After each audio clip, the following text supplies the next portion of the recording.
경작자라면 그 사람은 어떻게 볼까? 라는 것을 제가 한번 준비를 해봤습니다. 오늘 강연 들으시면서 옛날에 사랑했던 좀 첫사랑도 한번 떠올려보시고요. 왜 헤어졌나? 그것도 한번 더 고민해보시고 이걸 경작으로 분석하면 결과가 어떻게 나올까? 다시 한번 반복을 회상을 해보시면 아마 좋은 좀 추억이 될 수도 있을 것 같습니다. 이게 언론사 경제지 신문을 보면 이런 내용들이 나옵니다.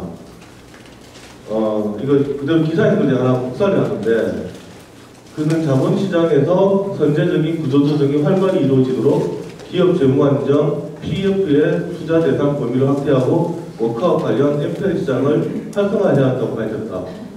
내가 무슨 뜻인지 아는 사람? 그 다음 이 밑에 이제 부동산에 대한 기사입니다. 과거 투자와 개발 위주의 부동산 시장이 보유 자산의 최이용 관리와 활용에 초점을 맞춘 자산관리 시장으로 급격히 변하고 있다. 내가 완벽하게 이야기했다. 그리고 부동산 아마 많이 보시는 분들이 많아가지고 이거는 그래도 대충 아직까지만 좀 알겠다 싶을 텐데, 위에 단어는 갑자기 영어도 튀어나오고 어렵죠. 이제 이런 것들이 사실 우리들의 기를 죽이는 거죠. 기를 죽이는데, 용어로 기를 죽이는데, 근데 원래 또 전문가들은 항상 이런 단어를 써요. 그 사랑에 대한 이야기도 그걸 갖다 이렇게 경제학 용어로 비추는 겁니다. 내용은 똑같은데 그 풀면 내가 저 사람하고 사랑해서 용어인데 경제학 용어로는 이제 다른 용어가 되는 거죠. 기업 재무 안정 PF, 제가 보통 PF라고 쓰는데 이게 사모펀드를 말하거든요. 우리가 아마 펀드를 많이 보셨을 텐데 그건 보통 공모펀드고, 사모펀드는 개인들이 돈을 모아서 쓰는 펀드들이 있습니다. 가장 대표적인 사모펀드가 우리나라 들어와서 한번 크게 해먹고 나갔던 롱스타 같은 경우도 사모펀드고요. 그러니까 대중한테 공모하는 게 아니라 돈 있는 사람들 모아가지고 우리 한 100억짜리 만들어보자. 10명이 10억씩 하면 100억이 되잖아요. 그게 PF입니다. 사모펀드라는 단어 쓰면 되는데 언론사 보통 보면 영어로 써버려요. 그냥 PF로. 물론 사모펀드라는 단어도 어렵지만 PF를 써버리고, 그 다음에 워크아웃 관련 MPL 시장이라는 단어를 써버립니다. MPL이 뭐냐면 부실채권 시장이거든요. 그러니까 어떤 회사가 망하게 되면 그 회사가 발행했던 채권들은 부실채권이 되는데, 그 부실채권을 가지고 또 장사를 하는 분들이 있습니다. 그러니까 망한 회사의 채권이니까 가격이 되게 싸져 있으니까 그 채권을 산 다음에 이 회사를 살려버리게 되면 그 채권 가격이, 그러니까 내가 산 가격보다 훨씬 비싼 가격에 팔 수 있겠죠. 그리고 이제 MPL 시장이라고 하는데, 이게 그대로 경제지에 보면 바로 나옵니다. 특히 매일경제나 한국경제 같은 경제전문지는 거의 이대로 나옵니다. 4대 비극이 교과서에 많이 나왔던 거죠. 생리, 오텔로비와 목표이고, 그 다음에 마갈란 뒤지기, 한대로빠른 꿈, 베네치아 상인, 로미오 줄리엣. 4대 비극은 아닙니다만 차라리 이 소설을 훨씬 더 좋아하는 분들도 많죠. 저도 개인적으로 한대로빠른 꿈을 되게 좋아하는데, 정말로 많은 작품을 남긴 대표적인 영국인이 가장 사랑하는 그런 합작가입니다.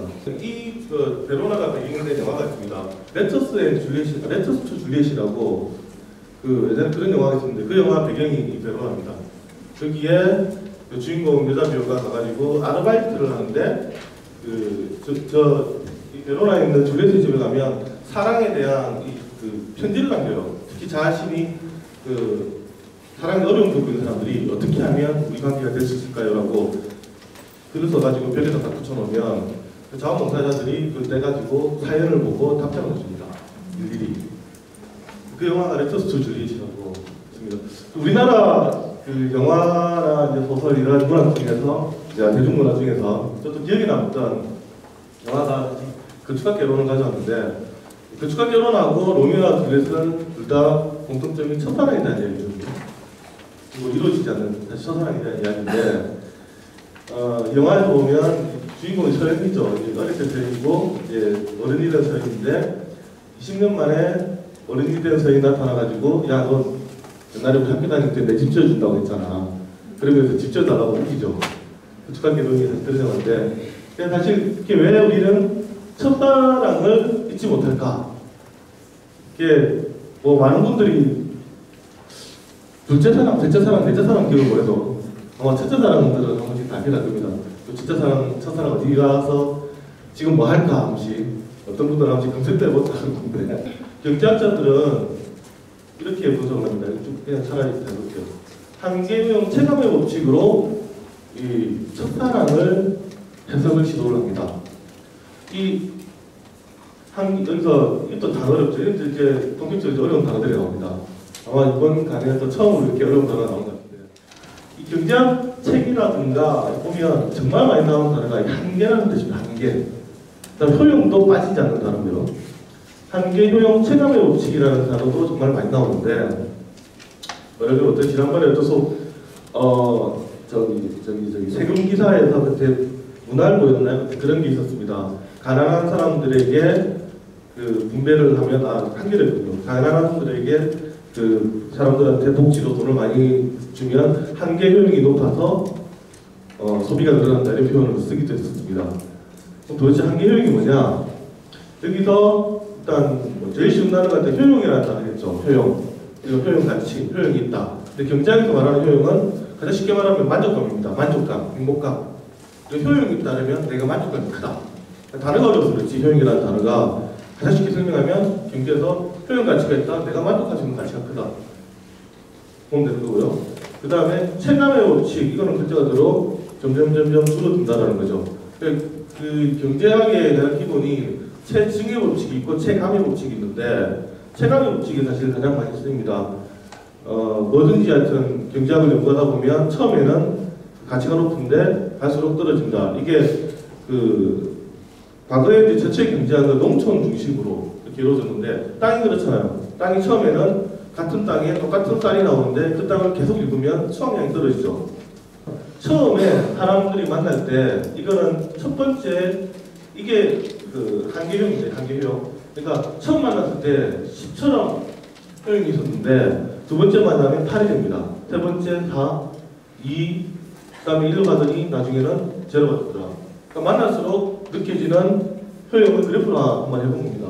해봤더니 점점 만날수록 줄어들더라. 그리고 나서 어떤 지점이 가면 그 다음부터는 감소하기 시작하더라. 이걸 만약에 남자와 여자의 만남으로 얘기하면 처음 만날 때는 너무 좋아가지고 그 사람 만나는 것만 해도 가슴이 뛰다가 두 번째, 세 번째 만나면 슬슬 지겨워지다가 그쯤 가면 이제 뭐 만나도 그만 이상이 됐다가 나중에 되면 완전 만나는 게 지겨워지기 시작한다는 거죠. 대부분의 사람들은 나는 이성적이고 합리적인 존재라고 생각하며 살아가죠. 하지만 우리는 이성보다 순간적인 감정에 휩쓸릴 때가 많습니다. 2만원, 2만원입니다. 만원, 2만원입니다. 만원, 2만원입니다. 만원, 2만원. 만족입니다. 자, 이제 그 2만원을 드리도록 할까요? 하기 전에 설명해 드릴게요. 지금에서 직접 다 실험을 하는 건데 뭐냐면 처음에 사람들한테 지나간 사람한테 그냥 부릅니다. 이 방송 하는 분들이 불러가지고 처음 2만 원을 줍니다. 2만 원을 주고 그러면서 이분들이 갈릴 때 저 가위바위보 한번 합시다 해가지고 이기면 3만 원 주겠다라고 제안합니다. 한 팀은. 또 한 팀은 처음에 바로 5만 원을 줍니다. 줬다가 고맙습니다고 하니까 이제 잠깐만요. 내가 잘못 줬어요. 3만 원 달라고 합니다. 그래서 가위바위보 이기면 이 돈 주겠다라고 합니다. 지금 두 가지 실험을 합니다.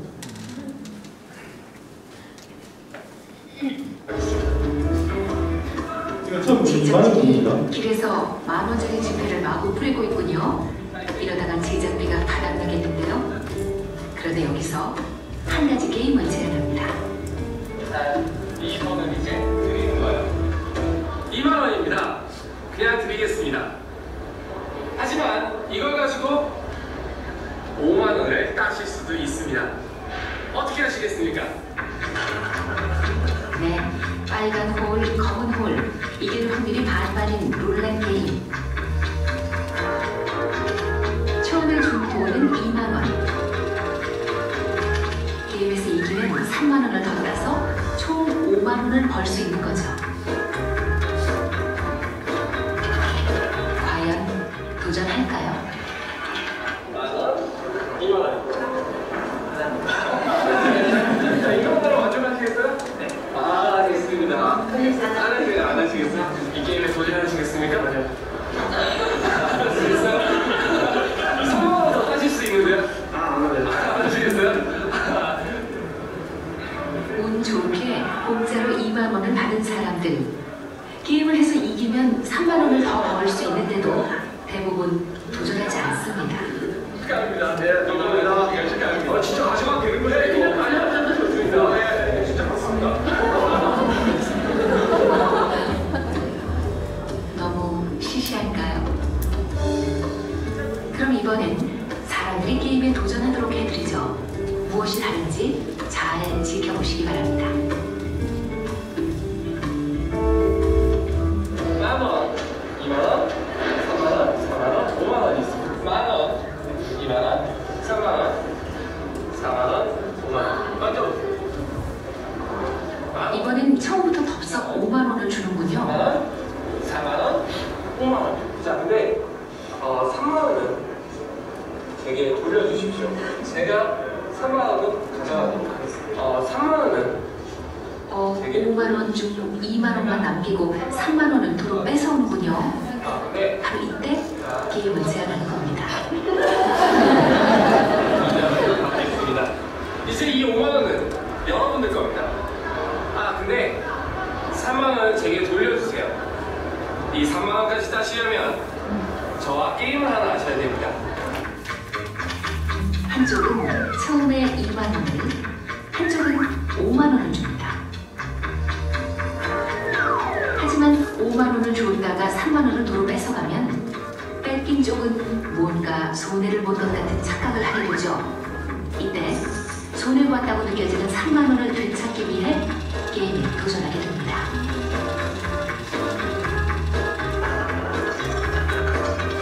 지켜보시죠. 5만 원을 벌 수 있는 기회 도전하시겠습니까? 네, 하시겠습니까? 그렇죠. 하시겠습니까? 후회 안 하시겠어요? 후회 안 하시겠어요? 후회 안 하시겠어요? 정말 후회 안 하시겠어요? 뭐 인생은 어차피 하고. 자, 5만 원을 5만 원을 받았다가 3만 원을 도로 빼앗겼던 사람들. 예, 도전하시겠습니까? 예상대로 3만 원을 되찾기 위해 모두 게임에 도전합니다.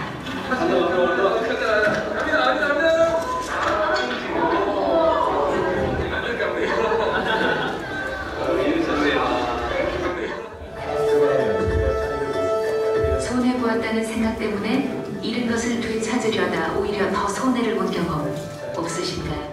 현피 성향이라는 게 사람들이 맞다 인정하게 되는 바로 이런 실험을 하게 된 거거든요.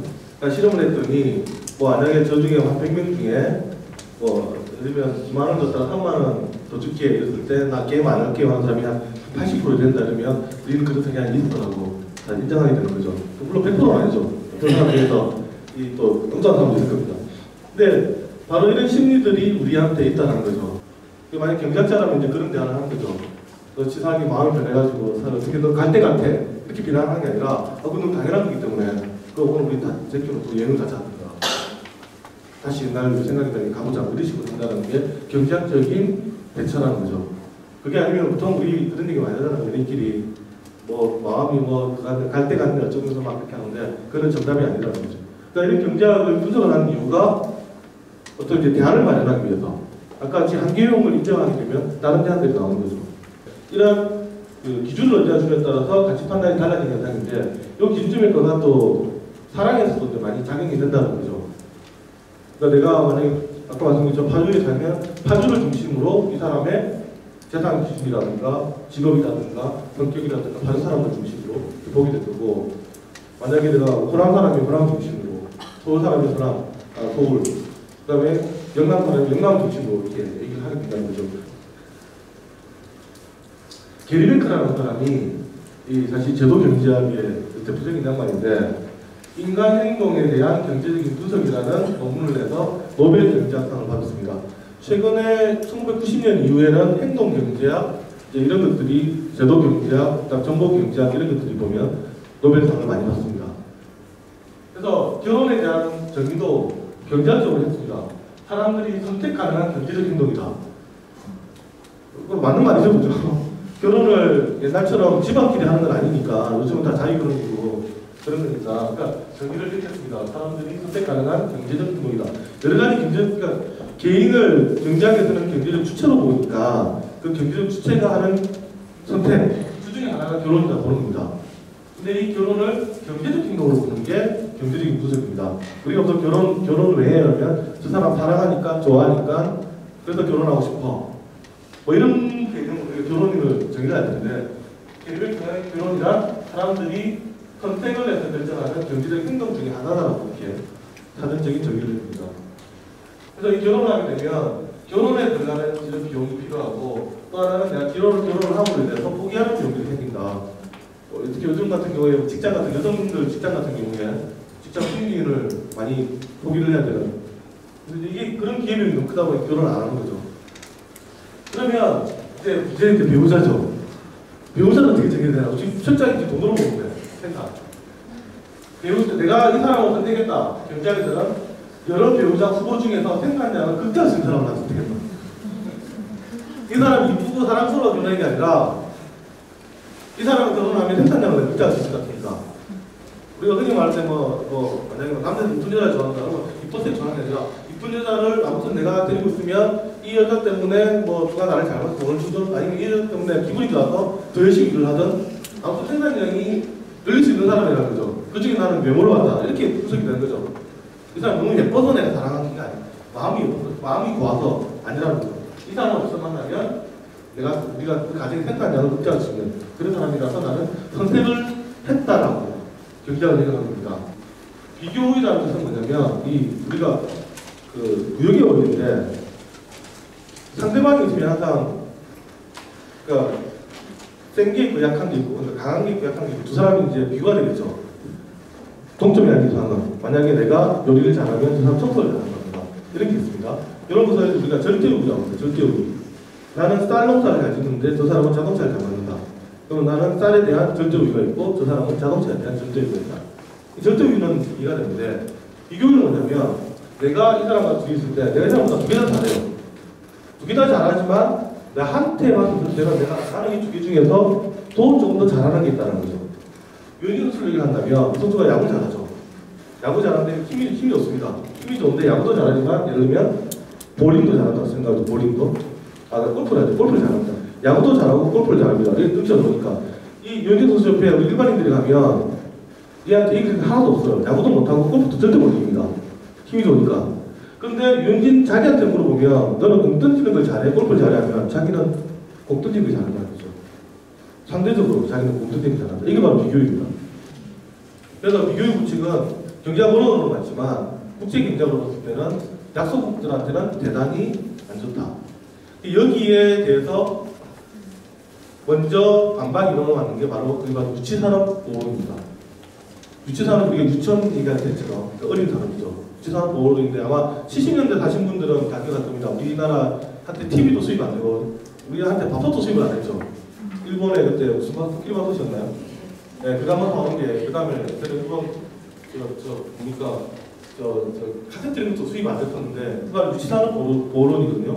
우리나라의 핵심 우리가 키워야 되는 산업들 이것은 보호를 하겠다. 그게 덩치가 커가지고 니네들과 경쟁할 때까지 지키겠다. 이게 바로 유치산업보호론입니다. 우리가 70년대, 80년대 박정희 정권이 했던 바로 그 정책이고요. 이게 무너진 게 90년대 이후에 우리가 WTO에 가입하고 OECD 가면서 더 이상 안 되는 거죠. 우리 산업을 보호하기 위해서 관세를 높이겠다 불가능해졌습니다. 그래서 또 WTO 위에 자율무역주의가 쭉 나오면서 우리가 풀었는데 물론 우리가 풀었을 때는 우리도 이제 자신감이 생긴 거죠. 그 정도. 철강산업, 석유화학산업, 반도체 산업, 자동차 산업 우리도 경쟁을 해가지고 우리가 이길 수 있다 싶으니까 우리가 같이 동참을 한 겁니다. 근데 지금까지는 이 유치산업 보호로는 후진국들의 이론이라고 생각하는 게 많은 겁니다. 우리 연구와 중에서. 근데 이 유치산업 보호론이 누가 만들었냐면 1800년대 후반부에 이걸 만든 게 독일과 미국입니다. 영국 때문에. 리스트라는 학자가 제안한 건데 미국도 최초는 유치산업 보호론을 다 수입 안 했어요. 영국 물건이 막 들어오니까 겁이 나가지고 유치산업 보호론을 만듭니다. 그래서 요즘까지 수입을 막습니다. 독일도 그랬고요. 우리 독일 산업이 크기 전까지. 그래서 저도 예전에 제가 한참 공부할 때 90년대 초반 이럴 때 마치 유치산업 보호를 하면 되게 후진국형 모델이라고 우리가 막 그렇게 생각했었는데 그게 아니라 어느 나라든지 자기가 부족하다 싶으면 바로 유치산업 보호로 나옵니다. 닫아버립니다. 요즘 대표적인 게 바로 트럼프잖아요. FTA 자기들이 그렇게 하자 했다가 막상 해보니까 소리가 많으니까 안 하겠다는 겁니다. 그러니까 이 논리가 경제학 논리는 항상 정답이 없습니다. 맞다도 없고요. 딱 하나의 판단 기준은 뭐냐? 나한테 도움이 되면 가장 좋은 경제학이 됩니다. 내가 자신 있으면 자원 유출을 하는 거고요. 자신 없으면 닫아야 됩니다. 우리가 먹고 살아야 되니까. 근데 경제학을 하다 보면 특히 이제 뭐 주류 경제를 많이 쓰는 언론들도 보면 이게 경제학 이론이야. 개방은 해야 돼. 이렇게 막 강조를 하잖아요. 그러니까 이게 틀린 얘기죠. 우리가 개방을 해야 되는데 이게 대전제가 아닙니다. 개방을 해서 우리가 플러스가 되면 개방. 플러스가 안 되면 안 되는 거죠. 지금 당장 트럼프가 보시잖아요. 몇 년 동안 해도 맨날 문제를 하는 애들이 갑자기 FTA 안 돼. 안 하겠어. 관세비기 닫겠어. 그러면 트럼프한테 미국에서 미국의 그 경제학들이 몰라서 가만히 있겠어요? 말 안 된다 해야 되지만 그럼에도 불구하고 걔들은 이제 그 자유무역이 맞다 하는 분들은 내가 이런 것들 전체적인 부가 커지고 이거 개념은 맞다고 생각하기 때문에 포기는 하지 않죠. 하지만 트럼프한테 가가지고 너 정말 비경제적이어서 경제원을 이렇게 안 하죠. 트럼프가 자기 돈 복이 얼마인데 트럼프한테 가가지고 얘기하면 너 나보다 돈 많아질 거냐 아마 얘기 안 되죠. 그러니까 경제는 그런 겁니다. 결국은 이런 논리가 있다. 제가 설명을 드리는 거는 이런 베이스에서 나왔구나 아시는 거고, 그다음 또 하나는 우리가 이게 경제는 이런 거야라고 주장하는 건 절대 틀렸다는 거죠. 보시고 나한테 도움이 되면 맞는 정책, 도움이 되지 않으면 나쁜 정책. 금리 올릴까 내릴까 생각했을 때 올려야 경제 산다, 내려야 산다 할 수 있습니다. 집값 올라야 좋다, 내려야 좋다 할 수 있습니다. 할 수 있지만 정말로 경제적인 인간이라면 집값이 오를 때 나한테 도움이 되느냐? 단순하게 말하면 내가 집주인이면 집값 오르는 게 정도고요. 내가 집을 못 샀으면 오르면 안 되는 거죠. 근데 뭐 예를 들면 무조건 푸는 게 예를 들면 부동산을 푸는 게 맞아, 무조건 묻는 게 맞아. 이거는 정말 비경제적인 그런 정답은 없습니다. 근데 우리가 그런 오해에 빠지는 게 주로 나오는 이제 주류 언론들 중에 죄송합니다만 상당수가 저희가 기업 홍보도 받아야 되죠. 저희가 만나야 되는 주류 소위 말하는 경제 주체 중에서 좀 강자들을 많이 만나요. 그쪽 이론을 받아가지고 전파하는 경우가 많은 거죠. 기업 입장에서. 제가 첫 시간 말씀드렸습니다만 기업 입장에서는 무조건 소득은 임금은 경비인데 막 우리도 모르게 경비가 만들어 이 기사를 보고 있는 거죠. 그쪽에서 일방적으로 사실 배치가 많으니까 기업이 움직이는 언론도 많고 투자할 때가 많으니까 그러다 보니까 그게 그냥 경제학이 일반적으로 생각하지만 실제로 그렇지 않다는 거죠. 철저하게 나라 주체 생각이라 나 입장에서 소득이 더 많은 건 가장 좋은데, 근데 물론 우리가 조금 더 넓혀서 국가 경제까지 생각하는 건 좋습니다. 국까지 해서 국가가 망하면 안 되지 않느냐. 이것도 경제 판단인 거죠. 국가가 망하면 결국 나도 망한다. 그러니까 그런 상황에서 내가 주장을 할 수도 있으나 그게 아니라 개방이 될 거다. 예를 들면 뭐는 해야 된다. 뭐는 맞다. 이거는 안 맞다는 거죠. 언제든지 상황에 따라 바뀌었습니다. 그런데 펴진 게 바로 이 비교의 법칙이고요. 비교의 법칙이 보여주는 게 절대적인 건 없다. 고맙습니다.